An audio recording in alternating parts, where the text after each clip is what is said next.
श्रीमान वेंकटनाथार्य कवितार्किक केसरी वेदांताचार्य वर्यो में सन्निधत्तां सदा हृदि श्रीवासरंग परकाल मुनित्रयाप्त लक्ष्मात्मरक्षण इत्युगागमान्तम् आचार्य भक्ति परिपोधम अनर्कशीलं गोपालदेशिकमुनिं गुरुमाश्रयामः।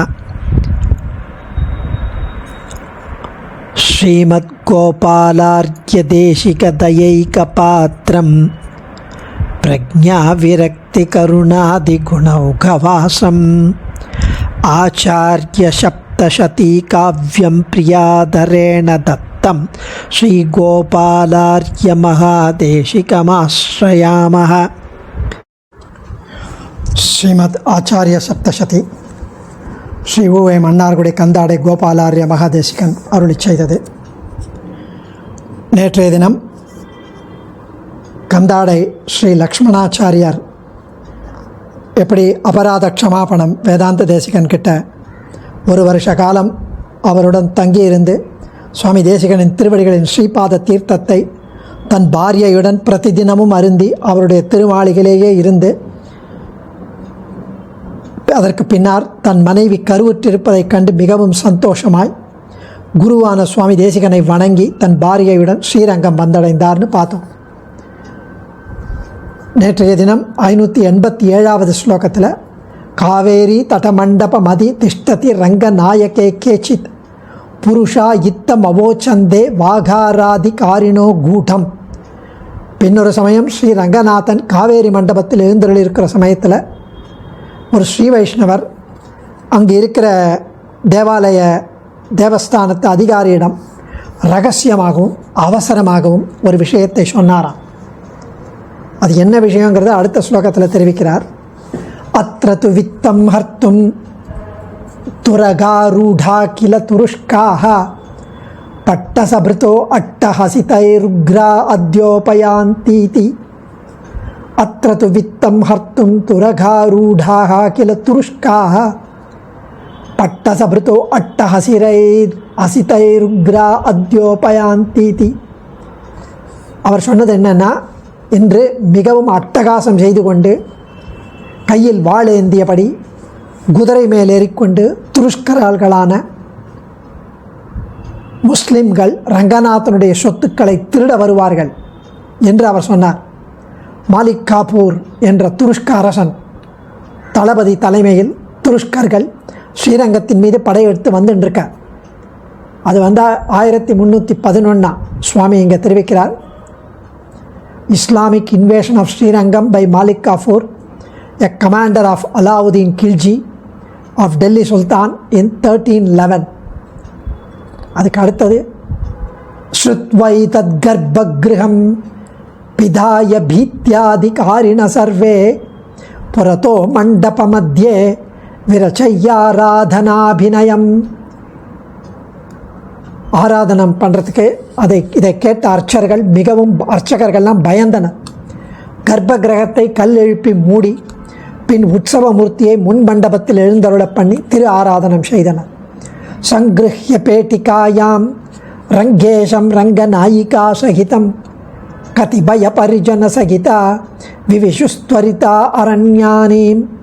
ஒரு பெரிய பெட்டியில் ரங்கநாதனையும் ரங்கநாயகி தாயாரையும் ஏல பண்ணி சில பரிஜனங்களுடன் காட்டுக்குள் புகுந்தனர். ஹரிமன் வசரல்லோகாச்சாரியோ விற்த்தாந்தமே நமவகம்ய ஸ்ரீரங்கபுரமபிஷன் முண்டித சிரசோ ஹ்யதம் மிலேச்சாஹ. ஹரிமன் வசரல்லோகாச்சாரியோ பிள்ளை லோகாச்சாரியர் விற்த்தாந்தமே நமவகம்ய ஸ்ரீரங்கபுரமபிஷன் முண்டித சிரசோஹ்யதம் லேச்சாக. பிள்ளை லோகாச்சாரியர் நம்பெருமானுடன் அந்த பெட்டியை எடுத்துட்டு அவரை பரிஜனங்கள் சுமக்க காட்டுக்கு சென்றார். அந்த சமயத்தில் மிலேச்சர்கள் தலையை மொட்டை அடித்து கொண்டு மாறு வேடத்தில் ஸ்ரீரங்கத்தில் புகுந்தனர். அதுக்குள்ளே நம்பெருமானை எடுத்துகிட்டு பிள்ளை லோகாச்சாரியாரும் அந்த பரிஜனங்களும் கிளம்பிட்டான். கோட்டி குரப்புட்டா தாட்டி பட்டுரட்டனை பட்டபட்டாயித ஸ்வாந்தாக கஷ்டம் கஷ்டம் சிஷ்டாக பிராண பரித்ராண தத்பரா அபவன். கோட்டி குரப்புட்ட தாட்டி பட்டுரட்டனை பட்டபட்டாயித ஸ்வாந்தாக கஷ்டம் கஷ்டம் சிஷ்டாக பிராண பரித்ராண தத்பரா அபவன். ஐயோ கஷ்டம் கஷ்டம்.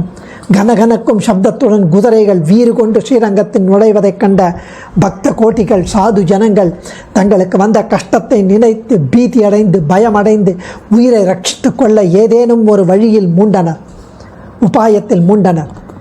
ஆநீல கம்பளதரா கோபுர விவரே நிலில் இரே கேச்சித் ஸ்வாசஸ்தம்பன சதுரா அபியகமன்னம்ப சாமதோ பாகான். ஆநீல கம்பளதரா கோபுர விவரே நிலில் இரே கேச்சித் ஸ்வாசஸ்தம்பன சதுரா அபியகமன்னம்ப சாமதோ பாகான். சிலர் கருப்பு கம்பளியை போத்திண்டு கோபுரத்தின் மேலே ஏறி அதில் ஒளிந்து கொள்ள முயற்சி செய்தனர். தங்களுடைய மூச்சை அடக்கும் சாமர்த்தியமுடையவர்கள் தண்ணீரில் தலைகீழாக மூழ்கி மூச்சை அடக்கி உள்ளிருந்தனர். எத்தனையோ வழி அவளாம் தேடிக்கிறான். வனமேத்யா வனமாபவன்யவன ஜனேபிய பலாய ஜங்காலாக தூரே தீரமருஷன் காவேரியாம் கேச்சன நிபத்ய.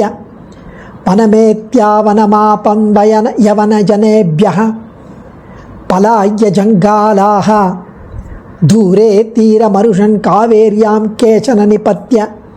சில ஜனங்கள் ஸ்ரீரங்கத்திலிருந்து பயந்து ஓடி ஒரு காட்டை விட்டு இன்னொரு காடாக திரிந்தனர்.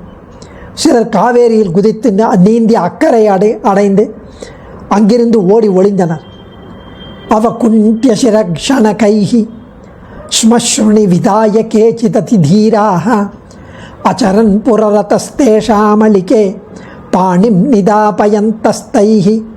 சில வீரர்கள் சணல் கயிற்றினால் தங்கள் தலையை மூடிக்கொண்டு முகத்தில் மீசையும் தாடியும் வளர்த்துண்டு கையில் திருவோட்டை ஏந்தி கொண்டு பிச்சை எடுப்பவர்கள் போல வீதிகளில் உலாவினர்.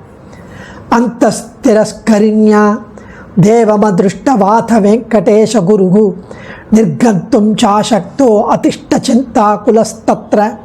சுவாமி வேதாந்த தேசிகன் எங்கும் ஓடி ஒளியாதவராய், ஸ்ரீரங்கநாதனையும் காணாதவராய், பரிதவித்து கொண்டு சக்தியற்றவராய், என்ன செய்வதென்று தெரியாமல் சிந்தித்து கொண்டு அங்கேயே இருந்தார்.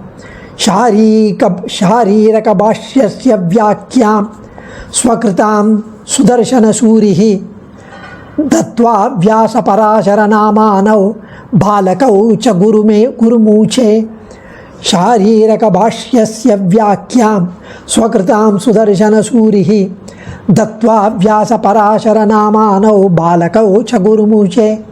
ஸ்ரீ பாஷ்யக்காரர் இயற்றிய ஸ்ரீபாஷ்யத்துக்கு விளக்க உரையாக ஸ்ரீ சுதர்சன சூரி என்பவர் ஆச்சாரியன் ஸ்ருதப்பிரகாஷிகை என்ற கிரந்தத்தை இயற்றினார்.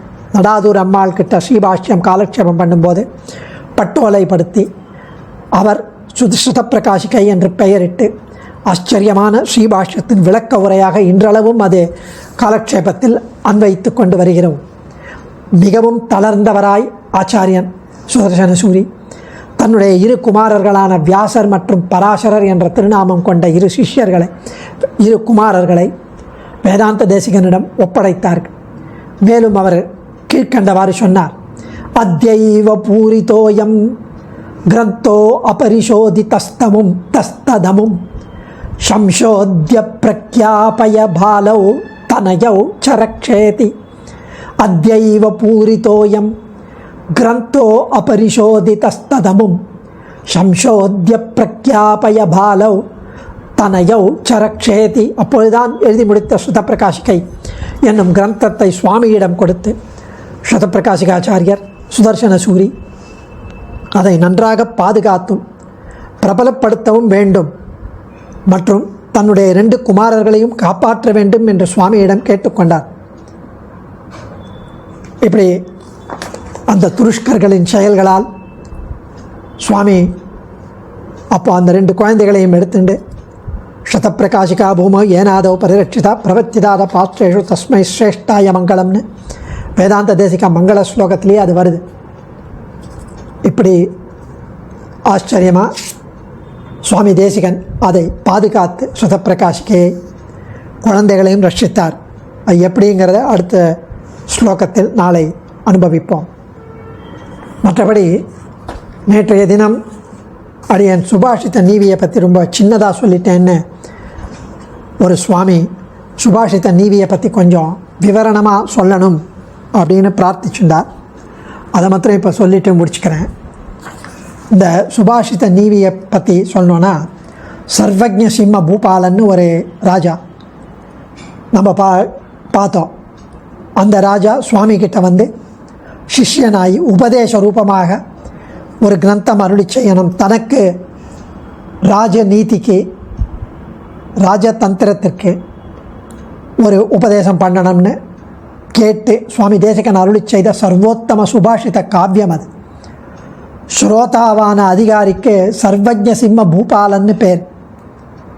வக்தாவான சுவாமி அதை எழுதியவர் சர்வதந்திர ஸ்வதந்திரர். ஸ்ரோதாவான அதிகாரிக்கே சர்வஜ்ஞ சிம்ம பூபாலன்னு பேர் ராஜாக்கு. நம்ம அனுபவிக்க பிறந்தவர்கள், அது நமக்கு பாக்கியம், நம் பாக்கியம். 144 ஸ்லோகங்கள் இந்த சுபாஷித நீதிதான். 12 சாப்டர், 12 பத்ததி, ஒவ்வொரு பத்தத்திலும் 12 ஸ்லோகங்கள். 12 × 12 144. இவ்வாறு திட்டமிட்டு செய்திருக்கிறார். அதுக்கே கவி உலகம் வாய் புதைத்து நிற்கும் அப்படிங்கிறார் சேவா சுவாமி. ஸ்ரீபாஷ்ய சாரம், அனந்த சாஸ்திர நிஷ்கர்ஷம், அற்புதமான அர்த்தாந்தர நியாச ஸ்லேஷ ரூபகாத்தி அலங்கார சமத்காரங்கள் எல்லாம் இருக்குது இந்த சுபாஷித நீதியில். உலகத்தில் இதுவரை ஏற்பட்டிருக்கும் அனந்தமான பாஷைகளில் இப்படி ஒரு இதுக்கு நிகரான ஒரு சாகித்யம், ஒரு கிரந்தம் ஏற்பட்டதில்லைன்னா சொல்லணும். இது சும்மா ஒரு வாய் வார்த்தை இல்லை, சங்கேதமான வார்த்தை இல்லை, பக்தியினால் சொல்லப்படும் வார்த்தையும் இல்லை. காரணம் என்ன என்பதை அறிய வேண்டும். இது பக்தியினாலேயோ இல்லை ஒரு வாய் வார்த்தையினாலேயோ சொல்லதில்லை. உலகத்தில் கவி பாடுவது போற்றப்பட்டது. அதிலும் கருத்துக்களை மறைத்து வைத்து பாடுவது ரொம்ப நல்லது.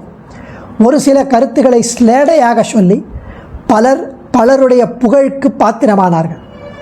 சுவாமியின் இந்த நூலை பார்த்தால் மற்ற நூல்களுக்கெல்லாம் ஒன்றுமே இல்லை. மின்மினி பூச்சி சூரியனுக்கு எதிர இருக்காமல் எல்லாமே. ஒரு ஸ்லோகம் என்றால் 32 எழுத்துக்கள். அதற்கு தனித்தனியே 20 வகையான பொருள்கள் ஒரு ஸ்லோகத்துக்கு. இது அதிசயோக்தி அல்ல. இவ்வாறு கஷ்டப்பட்டு பல ஆண்டுகள் முயற்சி செய்து ஏதோ 2-3 ஸ்லோகம் நம்மளால் பண்ண முடியும். ஆனால் அப்படி செஞ்சவாளே கிடையாது. இந்த சுபாஷித நீதியில் 20 அர்த்தம், 15 அர்த்தம் ஒவ்வொரு ஸ்லோகத்துக்கும். எத்தனை அர்த்தங்கள் பொதிந்தது. தேசிகன் எந்த மதத்தராக இருந்தாலும் சரி, எந்த வகுப்பை சேர்ந்தவராலும் சரி, எந்த நாட்டை சேர்ந்தவராலும் சரி, இந்த ஒரு நூலையாவது கண்டு பெருமையை அறிந்து தேசிகனுக்கு தலை வணங்கினால்தான் ஒரு பொருளாவது புரியும். நல்லவர்களை பற்றி 7 பத்ததி, 12 சாப்டரில் 7 சாப்டர் நல்லவைகளை பற்றி, தீயவைகளை பற்றி 5. அவர்களை பற்றி பேசி சமயத்தை வீணாக்குவது திருவுள்ளமில்லை என்று கொஞ்சம் கம்மியாக போட்டிருக்கார் போல் இருக்கு. முதலில் நல்லவர்களை பேசி பிறகு தீயவர்களை பேசுவது நன்மை இல்லை என்பது இத்தட்டத்தால் ஒருவாறு காட்டப்படலாம். இதை பற்றி சுவாமியே மகனீய வர்ண விருத்தகுணா என்று சாதிக்கிறார். பாவுக சங்கியை என்பதனால் 144 என்பதையும் காட்டுகிறார். ஏகையாப்பி கலைய விசுத்தையா என்ற அழகான ஸ்லோகம் இதில் சிகரமான ஸ்லோகம்ங்கிறார் சுவாமி சேவா சுவாமி. இதன் ஆழ் பொருள்களை அதிர்ஷ்டவான்கள் தான் அடைவர் போலும். அடியேன் தன்யோஸ்மி. கவிதார்க்கிக சிம்ஹாய கல்யாண குணசாலினே ஸ்ரீமதே வெங்கடேஷாய வேதாந்த குரவே நமः.